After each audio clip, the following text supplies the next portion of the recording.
ridiculous. Well, here's the thing. Maybe. Sometimes. Tell me about this. I want to know more. Oh, yeah. No. Holy cow. We've had a lot of fun. So my son did come back from camp, and Aw. he had a good time. Nice. And he even got to see his sister when she was on her way in, and he was on his way out. Cool. So, and what I find funny is that, so she's at the girls' edition of the camp, and he was at the boys. Uh-huh. And there's a Facebook page for each session of the camp. Uh-huh. And the girls' week already has like 3 times as many pictures than the boys. So I just think that is very typical of Yes, it teenage is. girls. And probably the same would be true of adults. I'm guessing the adult camp would have many, many photos, and the adult guy camp would have one guy. One guy is like, come on, you guys, let me take your picture. Yeah. My husband cannot be less interested in taking pictures of things. Yeah, I made him get a smartphone, and it's like, you could take pictures. He's like, no. I don't think so. Why would I do that? Why would I possibly do that? Exactly. So, well. So now did your son come back with, ready to clean and dust at home as he had at camp? I was going to say a dirty rag. He did bring home the dirty rags. Everything was dirty. Oh yeah, everything he brought home was dirty. I would have said, son, you can just drop the dusty rag in the trash on your way out. In the trash, exactly. The campfire the last night is when the rags should go up symbolically. I did tell him that, I'm giving you these small, travel size shampoo and soap. Uh-huh. Just use them up. Don't bring them home. Do you think they came home? Of course they did. And did they have a lot of stuff still in them? There was still stuff in them, yeah. Yeah. I mean, he says, I used one of them up, Mom. I'm like, oh, one. Good job. On my one shower that I took the entire one week. shower. Exactly. Yeah, we always, when my son goes to Special Olympics, is about the only time he's off by himself. But I make a big deal of putting together here's your soap, and here's your, washcloth, and here's your deodorant, and all this stuff. And it's like, yeah, comes home. Uh-huh, you can tell that bar of soap has not been used, because it would be filled with water and slime. And instead it's just as bone dry and pristine as it was. I sent it. It's like, dude, you were running in the heat. Did you at least rinse off? But he wasn't too ripe, so I guess he must have at least done that. But he ran through a sprinkler of some kind. So now, if the girls are posting pictures, are they posting messages also? Is this how kids do camp now? They send Facebook messengers to their parents instead of letters? No. You no longer have to send stationery? They're not allowed to bring a phone still. So, well, how any device. So get on Facebook? Well, it must be like one of the counselors or the director or somebody who's there. Because it's a different director, when it's the boys versus the girls. So I'm guessing it is, someone in a leadership role. Who is a more enthusiastic photographer? I guess. Either that or girls are more likely to say, take our picture, take our picture, take our picture. Yes, exactly.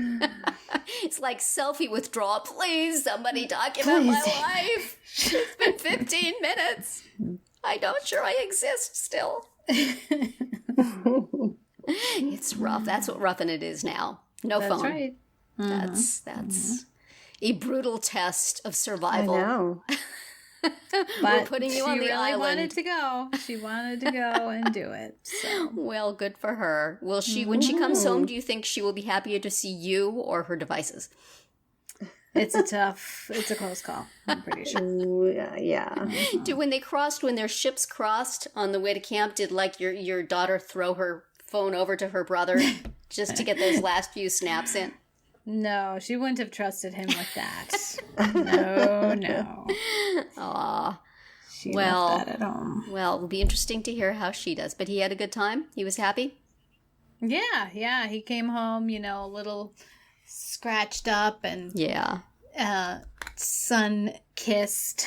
So yeah, he had a good time for sure. Fun. Yeah. Mm-hmm. Well, as long as we're doing updates on things mentioned in past episodes, I want to also say, by way of spiritual apology to people who had no idea I was talking about them, that last week we had a whole thing on parent group pet peeves, and I went on a little bit about how new people come into a group with all their ideas, and they expect us to do these ideas, and it's work for us, and we've done it this way for a long time, and why can't we keep doing it? And then I went grudgingly to pick up something to do this project that I thought these newbies were forcing upon us. And when I saw the people who were handing it out, I realized they were people who had been in the group longer than me by a little bit. So I was not the valiant defender of tradition, but one of those people who whines about everything and never gets anything done. So I hang my head in shame. Aww. Apology to the newbies and apology to these old-timers who had this wonderful idea that I am fully behind and now will do before the deadline, which is in October. So I was going to say, October. I've put it in a safe place so that the day before it's due, when I remember it, it'll be like that. Why is that a thing? It's because we have for this particular group, we have a pizza, dinner, and trophy distribution in October. Okay. So I think it was originally that time because it was the time to sign up for the next season. That no longer seems to happen, but it's just tradition that that's when we do it. So it just has to. You would not want to change that. No. So apparently not. So, and actually, I think the parents are not in charge of that. The coaches. So right. I think that the parents should probably, people in charge should probably have made the deadline in like August, and then they might get them all by October.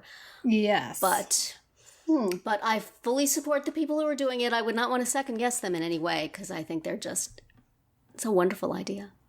So, having made that amending of my rant from last, just taking that back, when you listen to that episode, you just fast forward past that. Just walking it back a little bit. I am a terrible group member. I am everybody's pet peeve. I accept it. Now moving on to the inappropriate and regrettable things I will say today, let's start by saying hello and welcome to Parenting Roundabout, a weekly podcast about the things that parents are talking about, obsessing about, complaining about, and really getting completely wrong right now. I'm Terri Morrow, and with me today are Catherine Haleko. Hi there. And Nicole Eridix. Hello, hello. Today on the podcast, we're going to talk about parenting warning labels on our Friday speed round. We're going to shout out some stuff we like on the Roundabout Roundup, and we are going to do some shameless self-promotion. But first, dun dun dun, mom guilt. Catherine, you feeling some mom guilt there? And what kind of mom guilt are you feeling? We need to fine-tune this definition. That's right. So today we thought we would talk about not necessarily feeling guilty about what you haven't done for your kids, like I don't know, make them do the summer math book that was mysteriously disappeared somewhere in the house. So not feeling guilty about what you haven't done, but what you we do. We're just not talking about that today. Right. We're just narrowing our discussion today to keep things manageable. But, the guilt that we sometimes feel for what we have made our kids do, like pushing them to do things and then think, oh, maybe I shouldn't, maybe that was about me. I don't know. Yeah. So have you felt like that before, Nicole? Many times. Sadly enough, yes. Most recently with my daughter, my son was still, he's older now, so I don't have that much influence over his life anymore. But, if I say to him, maybe you shouldn't go out and have drinks tonight because you had drinks 2 nights ago, it doesn't seem to bear any weight. But definitely with my daughter. And actually, I definitely have especially this past year, have really encouraged her to maybe extend herself in ways that she might not necessarily want to, or it might not be natural to her. And I think, that must have been, that was about me. And it's like, and I mean, even if she agrees with you, you don't bear the social consequences that she does. Right. So it's like, I can give my daughter a pep talk, do this thing, rah, rah, and then she goes off to do it, and I'm like, well, this has no, nobody's going to look at me funny for this, but she's going to be getting it. Exactly. And then I feel terrible. And I still do need to, I've got her, I'm still trying to convince her to join the Possibilities Club at her high school next year. Yeah. And she totally called me out on it the other day. She's like, Mom, did she? This is about you. This is not about me.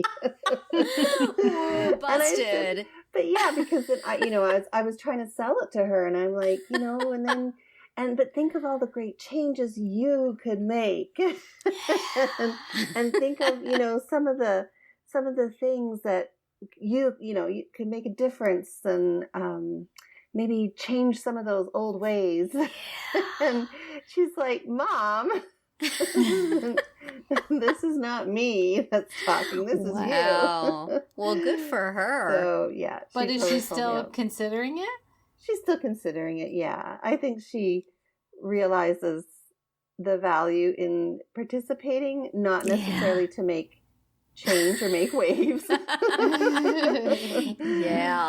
forget how hard that is when you're a teenage girl to go in and change things. Oh, yeah. Looking back, we wish we had done those things, but in the actual moment, it's hard. Yeah. Mm-hmm. It's hard to have an opinion and to express it when other people like the way things have been going. Yeah. And I mean, I can't even remember if I did this as much as with my son, but I do repeatedly find myself doing, saying things or asking her to do things and thinking, oh boy. Even as we resent our mothers for having done similar things to us. That's right. We still merrily as I push her out the door to go to the party that she was invited to, and she's got a bad head cold, and I'm thinking, just dose up on that cold medicine. It'll be fine. Go to the party. It'll be fun. I have done that too. Oh dear. So it's so bad. My stellar display of parenting. Yeah. I mean, in terms of it being about me, I think back to my enthusiasm for my daughter to be in marching band in high school.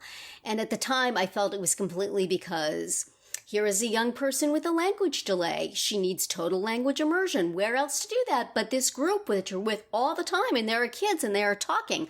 Let's do that. I had such good motives, but really, I think a large part of it was I almost was in band in high school, but I chose choir instead. What would it have been like to be in band? Let's see, honey, go be in the band. And a couple of times she said, I really don't want to do this. And I'm like, of course you do. It'll be great. Go on, take that trombone. Lug that out there. Yes. And I look back it's hard because sometimes they need the push. They do. And it's very hard to know where to stop with the push. Yeah. I mean, I feel sometimes with my kids, because they don't necessarily express themselves and what they want well. And so I feel like if I do nothing, nothing will happen. And that's not good either. So I kind of make myself the cruise director. And this is what you're going to do. And it'll be great. And go here and do this. And they don't resist, but that doesn't necessarily mean that they want to do it. And then I am left with, guilt and recriminations for the rest of our lives.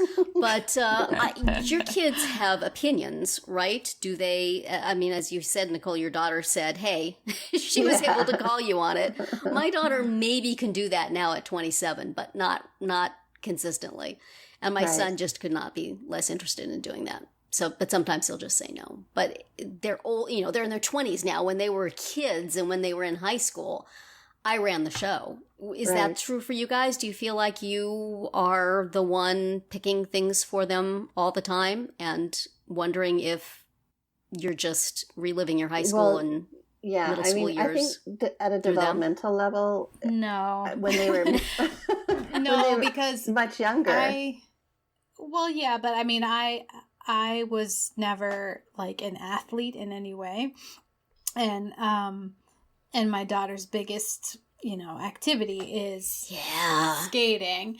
And so on the one hand, I don't know anything about it. Like, I was never in a sport. I don't know that much about the experience of competition, that kind of thing. Like, it's just not my experience. But at the same time, I'll be like, you should take that test. She'll insist that she's not ready to take a skating test. Like, yes, you are. And then, sometimes there's like a 3-way argument between me, her, and the coach. And everyone has a different opinion. And that's not good either. And and then sometimes when it's over, I'm like, why am I, like, what difference does it make if she takes this test now? I don't, like, why do I care? Yeah. It's hard. And there's so many opportunities to screw up.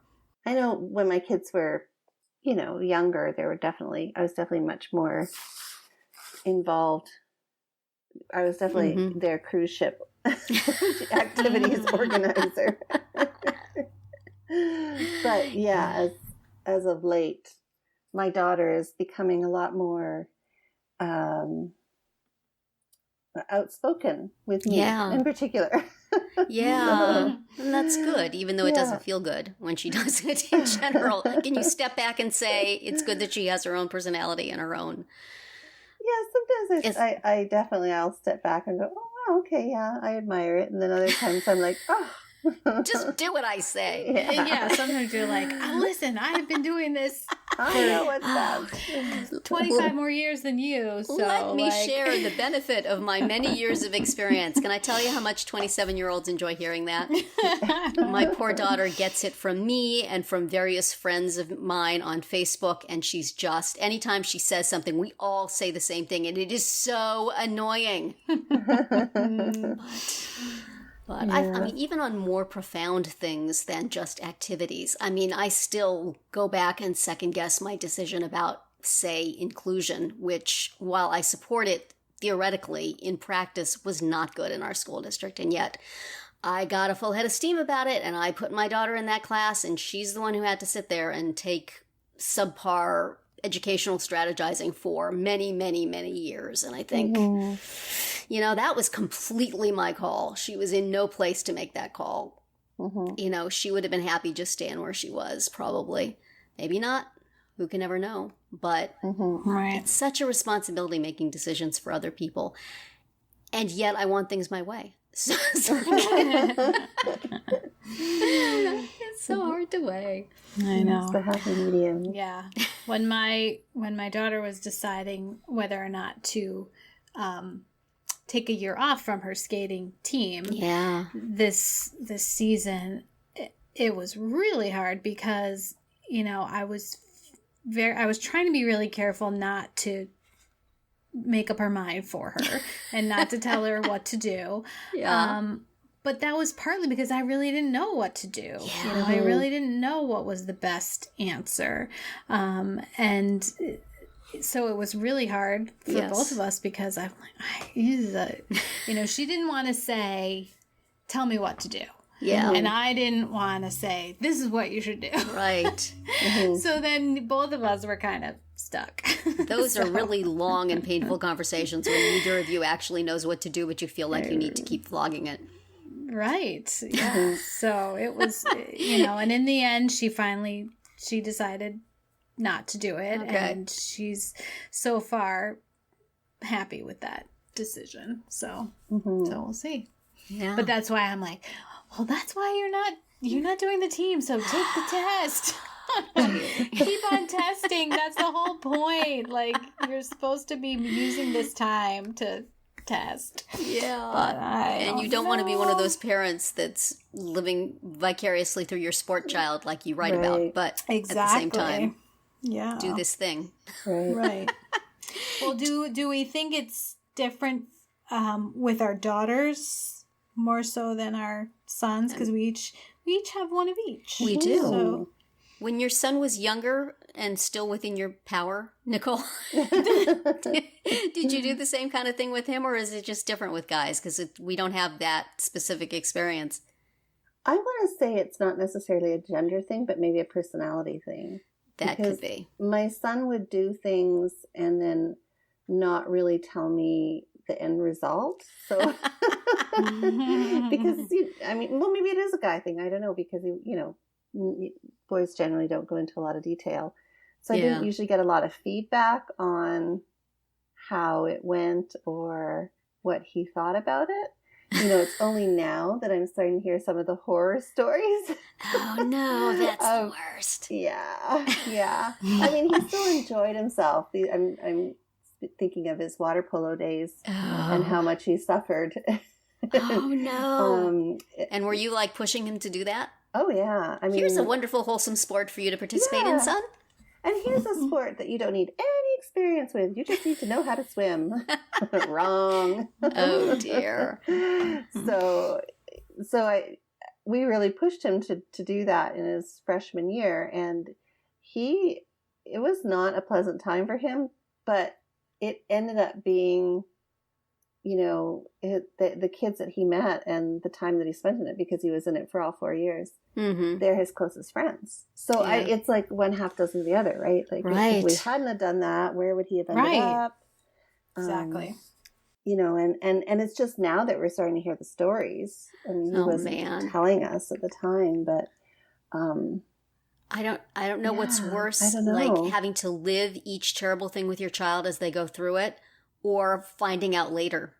Yeah. Those are both really awful things. And I feel like too, though, personality wise, my daughter would have no problem telling me how horrible it is. Whereas my son, like I said, it tended to be a little bit more complacent about things and quiet. I wonder if maybe that is a guy thing, to be more stoic about that sort of things, because it's not maybe cool to complain about. I don't know. It's hard. So. Anyway. How about you, Catherine? Have you found that? Have you seen any difference? I think a little bit. I mean, with both of my kids, I'm very once they're signed up for something and once they're committed to something, I like to make them stick it out, Yes. And I think I've had to do that more with my son than with my daughter. I mean, he today loves hockey and wants to play, but I can remember when he was 5 and doing the little introductory program, and he'd be fussing about going, and I still made him go, and now I'm like, oh brother, he was 5, what? Yeah, that was a big deal. But he's still doing it now, and maybe if I didn't make him go then, he wouldn't be doing it now. And Well, and then you think of those sports that kids who start doing it from such a young age, that your son might never have had the opportunity to even get a foot in the door if he hadn't started so young. Yeah, because they're all superstars by the time they're 6. But so I had to put you in that early. I'm sorry. Right. I had to choose when you were 5 what you were going to want to be doing in high school. Right. Exactly. I had to determine your future when you were born. I'm sorry. That's right. Oops. Yeah. Yeah. I mean, I picked the trombone for my daughter in 4th grade because I wanted her to be able to be in the marching band. She wanted to play the violin, and I said no to that for the band reason and also for the fact of, oh my gosh, listening to the violin. Yeah. That's so funny. But I do, as with everything else, I do go back and think, if she wanted to play the violin, let her play the violin. Why did I set her up that she had to, from 4th grade, that she was going to do this thing that I thought would be a good thing to do, and maybe she didn't want to do? I mean, It's hard marching you band. You reminded me of a terrible story. Uh-oh. Tell me. I'll feel better to know that I'm not the only horrible person. Well, my son was in band and he played the trombone. Mm-hmm. And I just, we would go to all of the concerts and performances, and I would never see him. He would be at the very back of the group on the stage.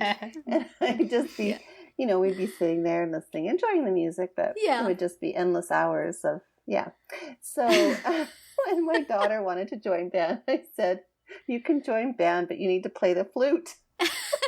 So you'll be up front where I can see you. Up front and I can see you and to get pictures of also, you. So that it's easier to transport. Yes, true. That is very true. Mostly because I could see her and take photos of her. See, I steered mine away from the flute because I played the flute, and flutes are a dime a dozen. There's so many flutes. So I asked the music teacher in 4th grade, what is an instrument where she would have a pretty good shot of getting into band?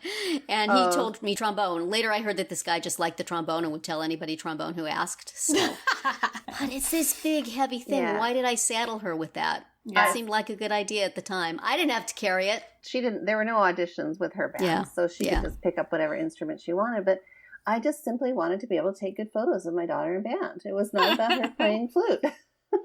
So she went through 5 years of flute. Nice thing about sitting in the back is you can play bad and nobody could tell. Well, my son likes to tell me stories of how he just didn't play at all. He would just move it back. I think my daughter did a lot of moving the slide randomly. We have videos of my son and his piano keyboarding because in their elementary school, the kids all had to take piano keyboard from kindergarten all the way through 5th grade. And there's definitely some piano concerts where you can see that he is so totally faking. He is just moving his little fingers on the keys and he is not pressing them down. Yeah, well, as a somebody who came back to the flute late in life to play in the community band, see, living vicariously through my child, to play in the community band, I can say that you can play a flute without really playing a flute too. It's like there's some music I go, just gonna wiggle my fingers. Yeah. But I don't like to sit on the end. I make them put me like in the middle, as far away from anybody being able to see that I am faking it like at least a third of the time, generously. But we all have our in terms of gender, I really can't tell because my kids are so different and their particular disabilities are so different, and my son doesn't really communicate that much about stuff. He goes where, at least when he was little, he goes where I put him. And I never hear one way or the other. Mm-hmm. Maybe it's like you said, it's a guy thing, but I also found out sort of terrifyingly late in his schooling that he would often say he likes something that he didn't like. Or if somebody was mean to him, he would say he liked them, like, a particular paraprofessional who I then signed him up with for another year, when in fact she was awful to him. So sometimes it's like, okay, is this one of those times where it's opposite day? Or is this something you really like? So if he comes home from work and he says, I love working there, I really don't know if he does, or if it's like, they're terrible to me the whole 8 hours. I don't know. Oh, so boy, that's hard. Makes it difficult. So used to be, when he was in school, through high school, I could get independent verification. There was lots of people I could ask. Right. And now there are not. From college on, there have not been. So that is rough. So I don't know if it's a gender thing or if it's a disability thing or what, but I maybe also don't push him as much because his disabilities are more visible, and I feel like, I pick things for him based on that, whereas with my daughter, I feel like, you can be in the mainstream, honey. Here. Jump. Oh, you're in the water, but that's okay. Yeah. Paddle. Just swim. You can do it. And then I am awash in mom guilt pretty much constantly. It is my default these days. It does sound like the warning label that we're getting to. Mine would be contents under pressure. Yes. So we were, I was watching a YouTube video a couple weeks ago, and for the life of me, and I feel really bad about this, but I didn't remember the names of the two women who are now doing these videos and are becoming a little bit more popular, but they were talking about warning labels that parenting should come with. So, before you become a parent or while you're a parent, some of the warning labels. For example, do not ask your daughter why she is wearing that outfit as she leaves the house. Yeah, well, I think husbands feel wives should come with that label too, though, right? Isn't that the cliche? And I can think of numerous other warning labels for parenting, but I'll let Terri and Catherine speak as well. So, if you had to make some warning labels for parents, what would they say? So the warning labels to warn parents about situations? Or just parenting in general? Or labels that parents should come with? Maybe a little bit of both. I would say a warning label on parenting that says, you will become your mother. Yeah, would be useful. Although there's no preventing it, but you can brace for it. Yes. Right. Nobody believes that that's going to happen. It's going to happen. It's going to happen. I told you so. You will hear words coming out of your mouth, and you will say, "Oh dear, what just I happened?" am channeling the person I swore I would never be like. Mm-hmm. So, how about you, Catherine? What other? I was thinking about how, and I think that way back in the day, I even wrote a blog post about this, about how, you're kind of somewhat prepared for like the emotional beating that comes with having kids, like how hard it is. But like there's physical injury and pain. There is. Significant. And not even on purpose, but you get kicked and smacked and like, let's not even starting with pregnancy, like, I mean, I had a 9.5-pound baby. Like it was bad. Like I could barely walk. And that was just the beginning, like there was just like cuts and bruises that happen. Yes. My son had a way of whipping his head back directly into my nose. That head should have had a little label. That's Duck. right. Would have been good. Incoming! Make him wear like a big inflatable hat all the time. Yeah. You'd just be having a nice cuddle, sitting him on your lap, and whap! And lean back. Mm-hmm. Or you would have an opportunity to develop your ninja skills, whether you like it or not. Mm-hmm. As you sneak out of your sleeping child's bedroom. Oh, yes. At night. Absolutely. Yeah. Maybe it needs to have a warning label like you see on some things that you buy on the internet that says, like, no instructions included. Right. So you they can will either be be making specific. this up as you go along. FYI. Yes, right. No tech support available. Sold as is. 404 not found. That's right. Yes. Oh, There man. are so many things, so many times where I think, really, did I sign up for this? Why didn't anybody tell me about this? Yeah. Yeah. So Every it's not- word you say will be remembered by your child. Right. At especially your exactly teen the daughter. wrong time. Exactly. Either it will be repeated at exactly the wrong time, or it will be remembered in a way that will make you feel horrible. That's right. Warning. Do not expect your teen daughter to engage in any meaningful conversation until she's 21. And even that may be pushing it. Yeah. To not blame you for something until she's in her 30s. Yeah. That will definitely And take gone a to while. therapy. Oh, boy. yeah. Pretty Anyway. much anything you do probably needs a warning. You will regret this at some point. No matter what it is. The food you serve your kids will turn out to be really bad for them. The toys you buy them will turn out to be recalled and awful. Yeah. You know, everything the you clothes they're do. wearing. Yes, Oh, pretty Linda. much everything you do is going to be wrong in some way, Yeah. and yet you have to do something. You do. So, but not that any of these warnings would have deterred us, but it would be nice to have a heads up. Yes. Well, I think that's the thing, right? I mean, do we as mothers give one another a heads up with these warning labels? Or do we just laugh? Good luck, honey. Mm-hmm. It'll be fun. It's delightful. You do that. You go ahead. Let me know how it goes.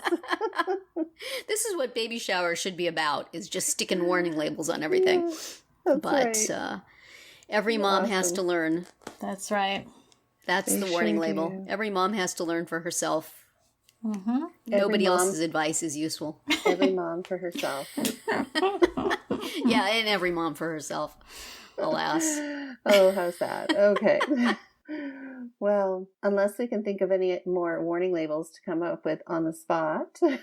We will think of more for a future speed round. That's right. Be an ongoing collection. Right. Yes, of course. And you can hear a new speed round, so a different topic, every Monday through Thursday. Yes, and now we are going to bring you some of the things we have read or seen or used recently that we want to shout out and share with you.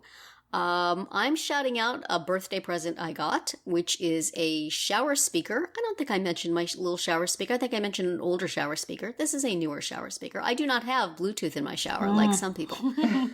Is the Bluetooth in your shower still working, Catherine? It does work, except it came with a remote, and the remote has never worked. So basically, like, if you turn it on loud enough so that you can hear it when the water's running, then as soon as you turn off the water, it's super loud, but you're wet, so you can't turn it down until you dry off and get out of the shower. So better make sure that whoever is in earshot is going to be okay with whatever you're listening to. My husband complains about the volume of my music anyway. Yeah. Much less the volume to go over the shower. But yes, the HMDX Neutron shower speaker that I was gifted for my birthday. Oh. Yeah, and it's not. It's the cheapest one I could find because I was asking somebody to get it for me, and so I had to find something that was affordable. But it does have volume control. Good. It's like looks like a rubber ball with a suction cup on it. And along the side, it has volume control in skip, which is nice too. So if you get to that song on your playlist that you don't like, you can skip over it. So that's awesome. And the suction cup, as is generally my experience, did not work.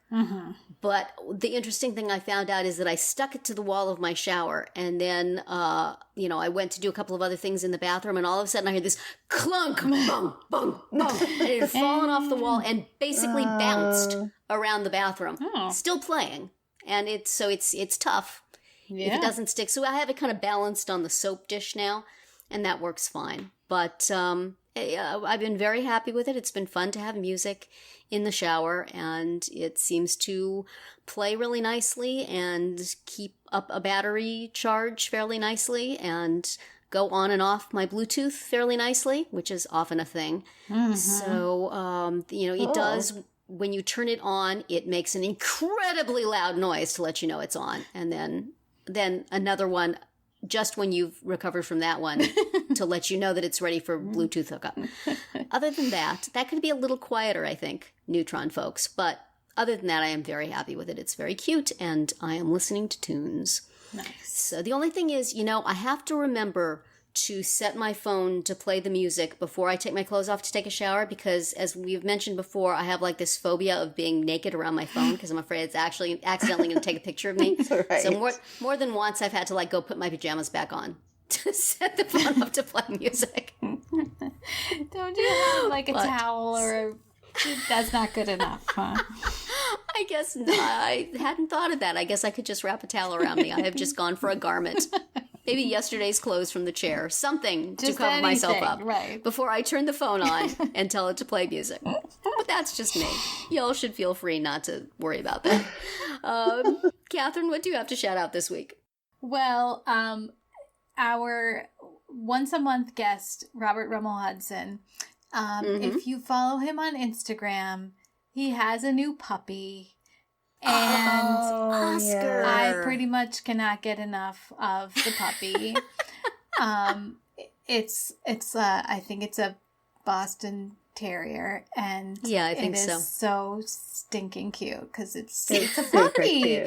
So and he's doing a great job of providing many pictures of this little puppy. So yeah, you might just want to go follow Rob, and excellent. You get the puppy, you get the squirrels that he feeds at his workplace. And sometimes you even get quotes from Parenting Roundabout Podcast. There you go. So it is all good over there. Aw, that's an excellent pick. I've just been seeing like the daily Oscar on Facebook, but perhaps there are more on Instagram. Oh, there's definitely more than one per day on Instagram. Quite adorable. How about you, Nicole? What do you got to recommend today? So yesterday I needed a stamp. And I was too darn lazy to get my butt up and go out to the post office. Yeah, no one wants to go to the post office. No. For one stamp, forget it. But I really needed to mail this thing off. And then I remembered that a couple weeks ago in the mail, I received this package, a promotional package from a site called stamps.com. Yeah. And it came with a blank sheet of what looked like individual blank stamps. And I remembered that it was for printing your own stamps. So, oh my gosh. Guess what I did? Yesterday I went on my computer. I downloaded what I needed to download and got it all set up. And you get 9 free stamps for the trial offer. How did you get this promotional thing? Because I've heard about that on pretty much every podcast I listen to. And it sounds like it would be pricey. It is pricey. But if you just do the free trial, you only need 1 stamp and you do the free trial, you get 9. There you go. Interesting. So we're all recommending that our listeners go rip off stamps.com by getting the free trial. Because they don't sponsor us. If they sponsored us, we would tell you to go buy the big expensive thing. Of course. We would tell you to get the weight, the little waist scale, and we tell you to get the big old labeling sticker things for parcels. Because there's all these options that you can get, but I just wanted to stick to my free trial. Yeah, but forget them; they're not giving us anything. I stuck the stamp sheet in my printer. I pressed print, and voila! I had a stamp ready for me. That is the dream, letter. man. Right, that is the dream. Future. The mailbox, and it was gone. Now, what they need to do is get to a point where you could print a stamp from your very own regular printer and just pay as you go. You need a stamp, you go on stamps.com, you give them how many? 49 cents. You give them 49 cents for your credit card, and you print out 1 stamp. Well, that needs to be the way of the future. Yeah, that's true. I don't want the proprietary printer. You do need a monthly membership. Yeah, if you want to keep doing this. The post office. What's the U.S. Postal Service doing? They need to get a piece of this action. Make it so I can print it out of my printer.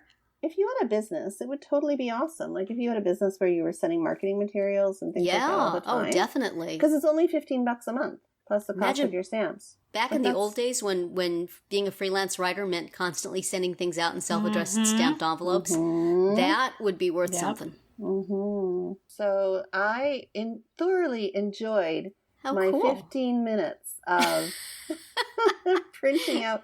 It didn't take that long in the end, but I had to get all the stuff set up for it, and Yeah, and now you're rushing to your computer to cancel that membership before they bill you. Exactly. I've got it on my calendar. Don't forget that step, cancel, because I'm a sucker for free trials, so I put it on my calendar. Cancel membership. You gotta be careful. As you know, that's how Terri got the year of Amazon Prime we are enjoying, thanks to my daughter, proves. Oh well. So that's what I'm shouting out. Well, that is our roundup for this week. And now that we have talked about things that other people have done that we appreciate, we're going to talk about things that we have done that we hope other people will appreciate. That's right. We are going to do a little shameless self-promotion and direct you to some things on our sites that we think you should take a look at. So, Terri, what do you have? Yeah, well, it is still the middle of the summer, but it's a good time to start thinking. If you have a child that you feel needs to be explained to a teacher for any reason, this is a good time to take your time at putting together a packet to give to the teacher that might actually get read, as opposed to the night before school printing 500 pieces of paper off the internet and shoving it in an envelope and saying, read this. So we got a little time. So on the Friendship Circle blog, I have a post about 5 things to consider putting into a teacher information packet, including a positive student profile, which is a really cool way to introduce your child as something other than, here are all the problems and what you're going to have to do. And then there's some other ways to find good things on the internet to share and other strategies you're going to want to pass on. So take a look at that if you feel like you're in a mood to do some small little thing towards starting the school year in an organized fashion. This is where we need a parenting warning label. You might not. Warning, do not leave till the last minute. Everything you want. Yes. Very good. But I've seen that post. It's great. Thank you. Highly recommend. I saw that you shared it, and I appreciate it. And how about you, Nicole? What do you have? Well, as you know, I'm not a prolific writer for my site these days. So I'm just going to remind my listeners of a reader favorite, and on my website, theinclusiveclass.com, and that is 10 mistakes you don't want to make in an inclusive class. So, very good. And yeah, that seems to be quite a popular article with people. So you can have a look at that. Good. Sounds interesting. Good. And I'll just mention something I wrote over at highlights.com.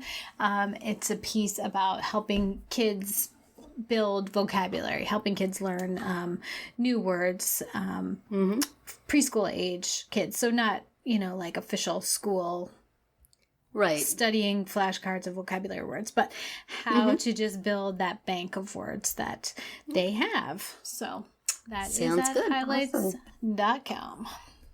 Great. Well, I think we are done for this week. We were momentarily out of words, so we're That's right. We need to go read that article. I have to take a big breath for this. That's it for this week's episode of Parenting Roundabout. We hope you enjoyed it and that you'll join us every week. You can listen to podcast episodes on parentingroundabout.com or download them from Apple Podcasts. Please subscribe so you get all of our podcasts and mini podcasts.